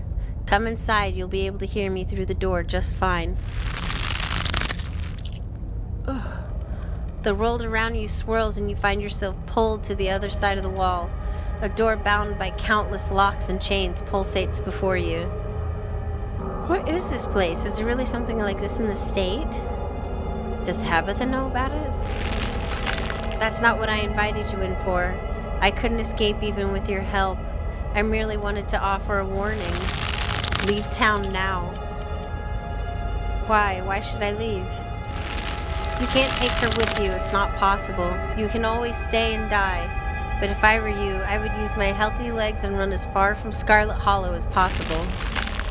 I hear the beaches are nice. Why don't you take a permanent vacation there? Why should I trust you? Ah, you've been talking to the witch then. How very interesting. Charlie, get away from the door. Don't listen to it. Eddie, are you pregnant?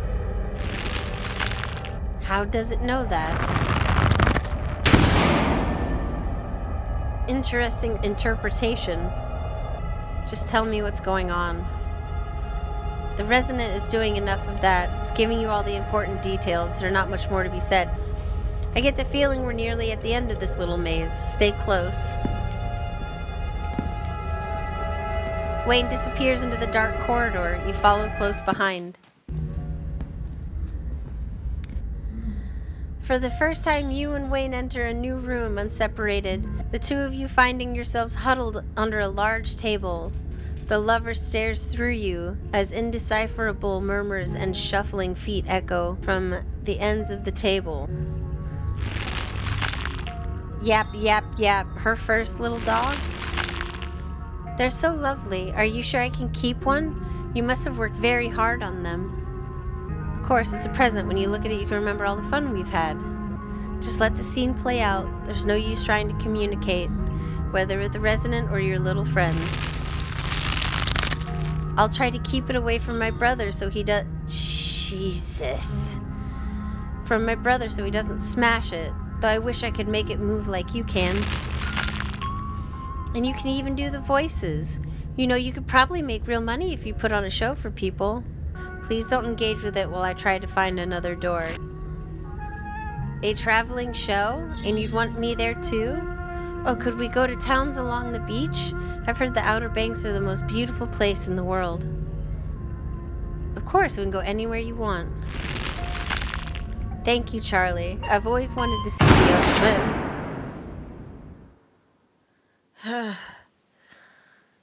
Everything crashes to a thunderous black before you or Wayne can get in another word.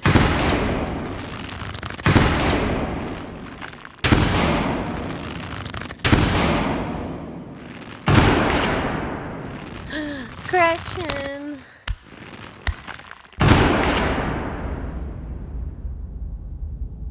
A single spotlight remains, illuminating a trapdoor in the center of the stage. You feel drawn to it. It opens. You feel a shove from behind and tumble through the hatch. It took some digging, but it's there. The map was right. That means there's hope, Eddie. Whatever it is that Enoch did, we can undo it.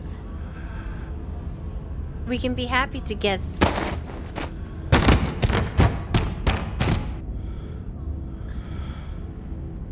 Eddie?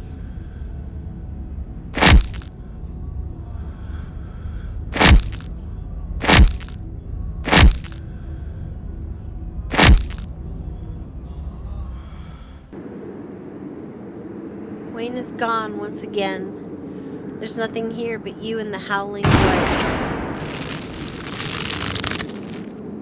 Do you repent? Do you repent for your crimes? For the first time tonight, you recognize the names of your companions. Does this mean that the resident has grown weaker, or is it yet another part of its act? Why should I be? I'm not responsible for any of this. You must answer for the crimes committed by your scarlet blood. Until you do, I cannot die. I want to die, please. I have been alone in the dark for so long. All I ask is for some of your years.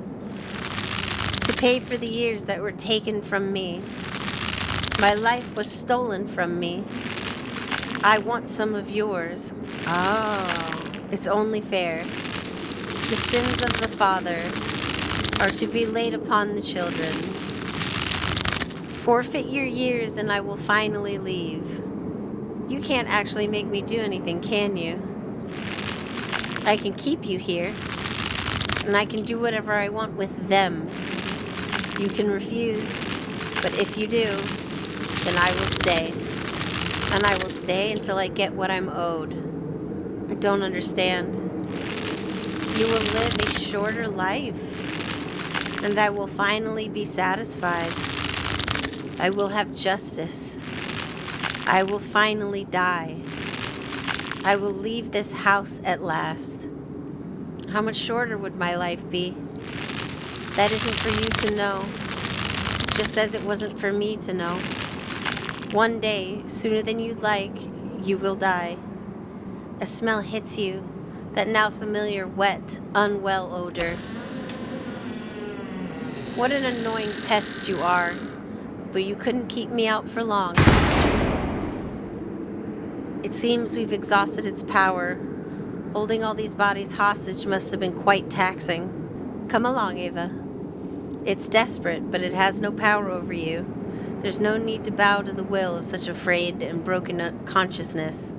Leave it to fester. What about my friends? What happens to them if I just leave?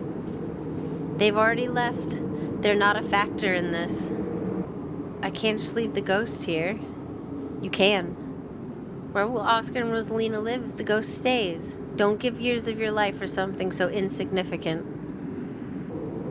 Okay, I'm trusting you. You better make this count. You don't need my help. Close your eyes. Feel for the stairs.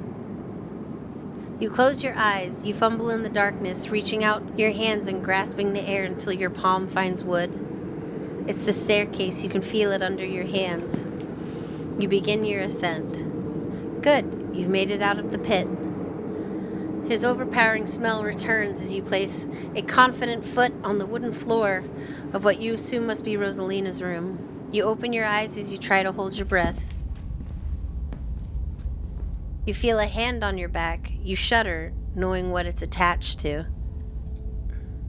Don't fall for it. Keep feeling your way forward. You continue. You feel the door frame under your palm, and then sturdy walls of the hallway beyond. Wayne's palm continues to gently urge you forward. You stumble into the corridor between the annex and the library. The real world is swimming back into focus. Good. The main doors are just ahead. You feel a shove as Wayne pushes you forward. You fall towards the entrance, your legs still unsure of the ground beneath you, and the doors fly open. You're outside. It's real this time. A cool autumn breeze blows small piles of dried leaves across the steps of the library. You made the right choice. It would have been so easy to fall for its tricks. I'm proud that you didn't. Be seeing you. He leaves before you can say anything in response. Thank God you made it out, Ava. I went to get Mom and I realized you hadn't left the library with the rest of us. I figured if anyone knew what to do, it'd be her. I see someone beat me to the punch. Sounds like you've had quite the evening. My bones weren't meant to bend like that. I'm gonna be hurting for a few days at least. Do they remember what happened? I suppose I'll have to find another place for me and Rosalina to stay. This was such a disaster. I'm so sorry to have brought you all into that house. I should have left the place to rot. I hope you're not mad at me for getting out of there. Of course not. It's just a house, and we don't even own it. I'm not going to let you sacrifice years of your life for a rental. I wouldn't expect you to put yourself at risk for other people. Rosalina, Ava is the reason you made it out of that mine last night. You owe her an apology. Do you think Alexa's parents feel the same way about her? Fine, I'm sorry.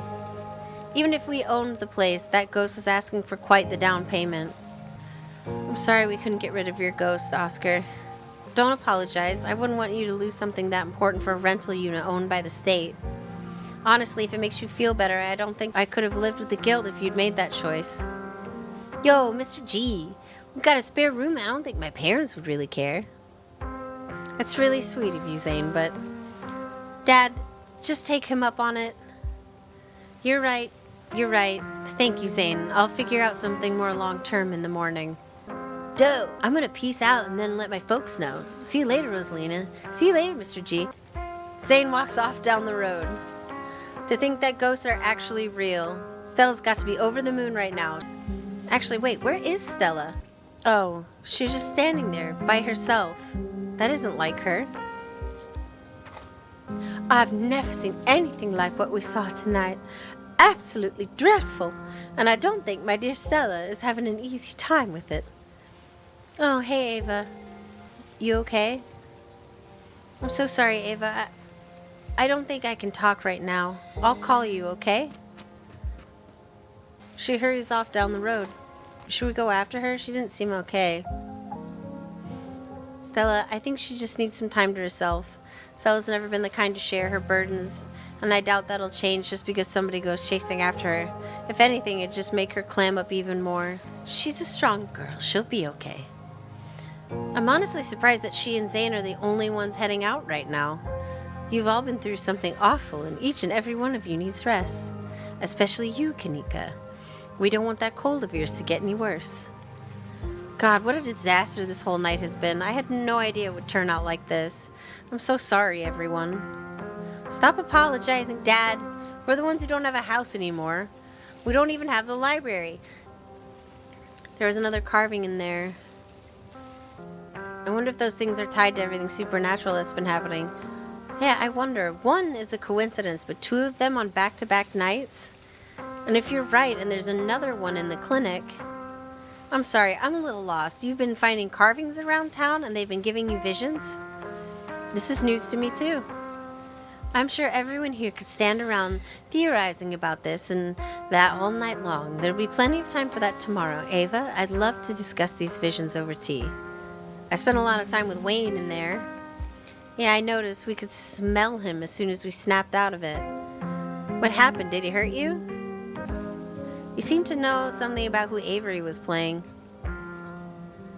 Really? That's super weird and super interesting.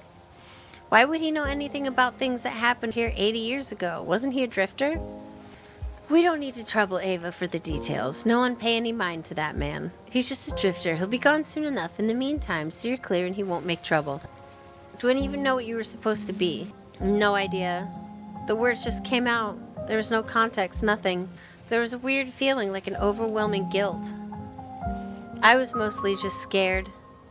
I didn't feel any of the things. I don't know how to describe it. I felt powerful. I was just cold. What was it like? They all glance away. It hurt? Why didn't I make Rosalina stay behind? I can't believe I let that happen to her. Dad, this might be the overwhelming pain and exhaustion talking, but shut up. I love you. None of this is your fault, okay? I had no idea what I was going to say until the words were already spilling out. It was like I had no control over myself. I remember each and everything I said. It's like it was burned into my memory. You poor souls, I can't begin to imagine what you've all been through. What should we do about the library? We bar the doors, we make sure everyone knows to steer clear. We can't just tell them it's mega haunted. Even if folks believe us, that'll just make them want to investigate for themselves. Maybe we just say there's a gas leak. Sybil, is there a chance this goes away on its own? I'm not really an authority on these things, but it doesn't seem interested in fading away. Okay, that's settled then. We board it up. We say there was a gas leak. And just hope no one gets curious, I guess. It's the best we can do for now. I guess I should probably head back. We should probably get going too. It's starting to get chilly out. I don't want to keep Zane's parents up too late. I'll be over later tonight with some bedding and hot tea, and I'll have Miles bring you groceries in the morning. Don't be a stranger and let us know if you need anything, okay? I believe it's time for me to get my daughter home as well.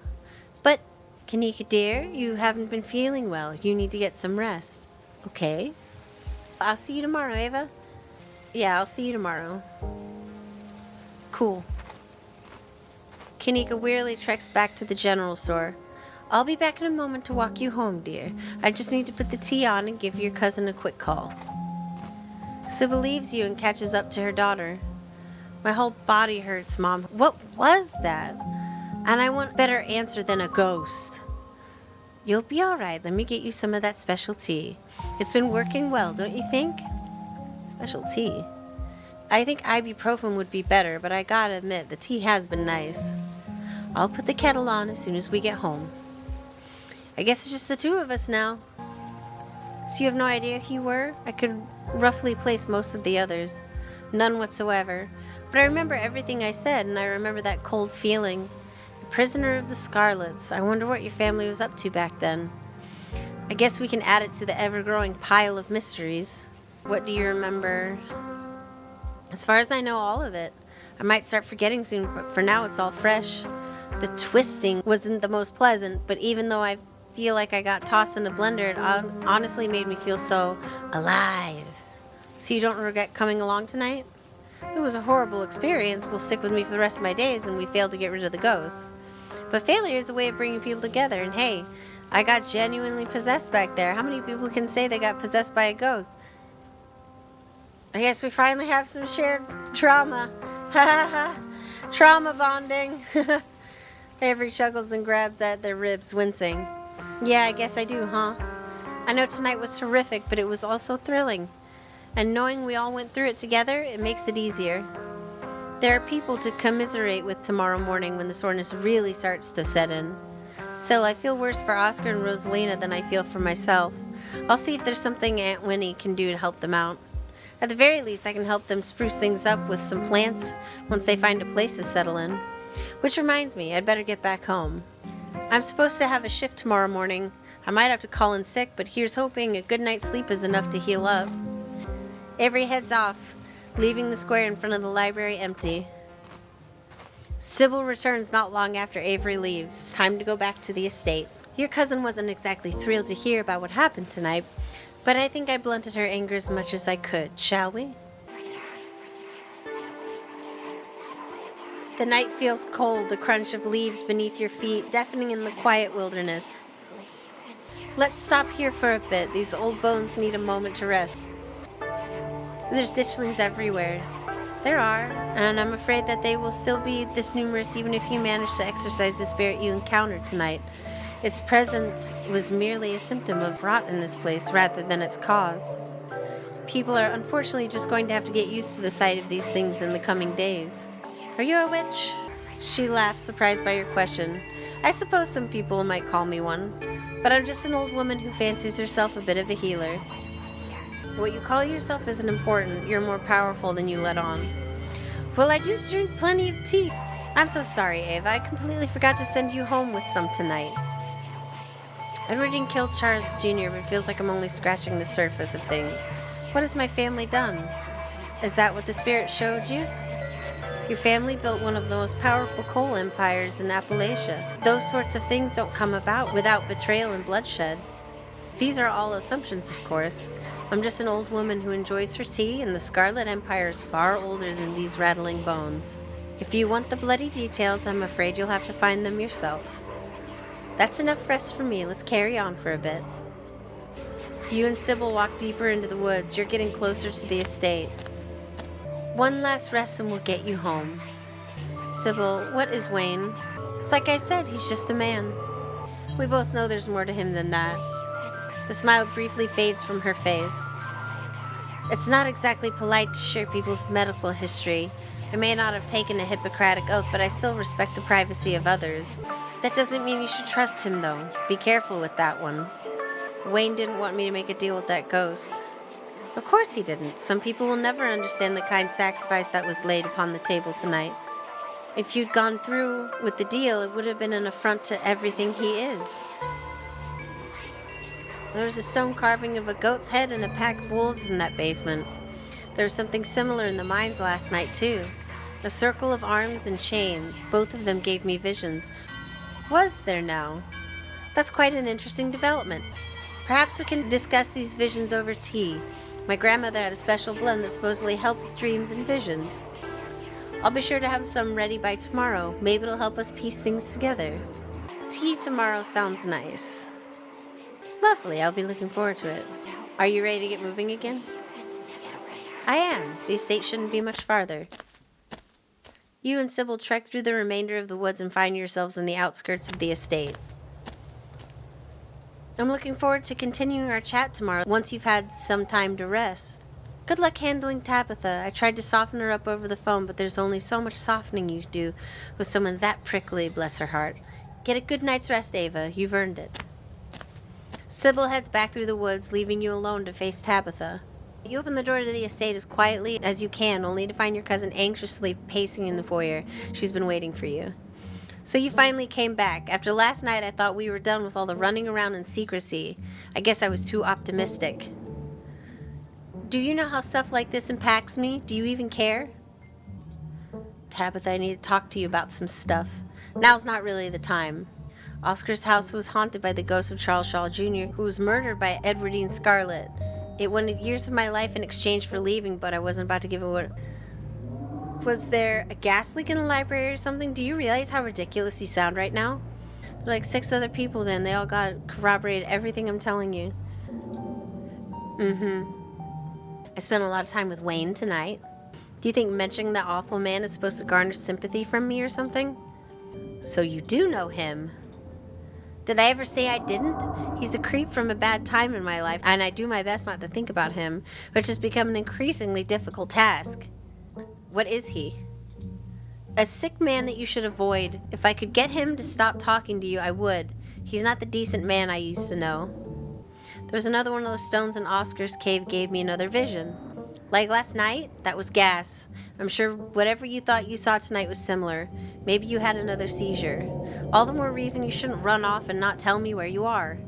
Who put them there? You expect me to know? They're probably some kind of ancient artifact, and I'm not an archaeologist. Have you been getting enough sleep? You sound a little delirious. They've been telling me a lot about our family. I think we've done some terrible stuff, Tabitha. And all of it is probably in your imagination because they're hallucinations stemming from either gas or, I don't know, your own guilt and exhaustion. City folk love to self-flagellate. What if they're all super stuff? Okay, let's say for a second that there is something supernatural going on in town and that these stones are causing it. What are we supposed to do about it? Run around and smash them? Rhetorical question. But also, I've got news for you. One of them is buried under 20 tons of rock. I think I should go to a doctor. While passing in visions, hallucinations, there could be a medical emergency. You know where Dr. Kelly lives, and if you don't, just ask Stella. Maybe an appointment would be a good idea. That's pretty much it. Great, then I'm going to bed. Your cousin walks off, leaving you alone. You don't even notice yourself entering the guest room and falling into bed. Suddenly you're just there, buried under your family's musty covers. Before your thoughts can drift away to nightmares, recollections of hours past, your phone buzzes on the nightstand. Hey, sorry I ran off earlier. Wound up in a really bad headspace. I care about you so much. I just need some time to get a handle on things. Sorry. I'm here if you need me. You put your phone back on the nightstand. It's Wednesday night. Nearly half a week has passed since you first arrived in town, and a little over half a week remains until the bus comes to take you home. The spirit of Charles Shaw Jr. now commands the entirety of City Hall, a swirling void of wrath and despair that the people of this town will have to learn to ignore. Disaster looms its tallest yet over Scarlet Hollow.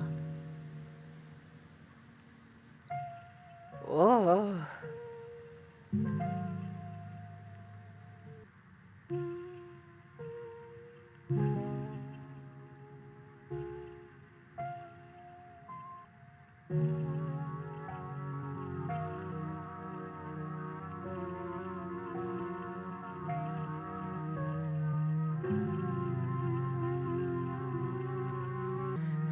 I'm not sure what to make of all that. That was a weird one. I don't really know what to make of Wayne. I don't think it's Sam Wayne. I think it's an entity living inside Sam. And Reese. Pretty sure Reese is a victim of Munchausen by proxy. But, I guess we'll have to see episode 4. Huh? This was really fun. I had a great time. Alright, I love you faces. Bye!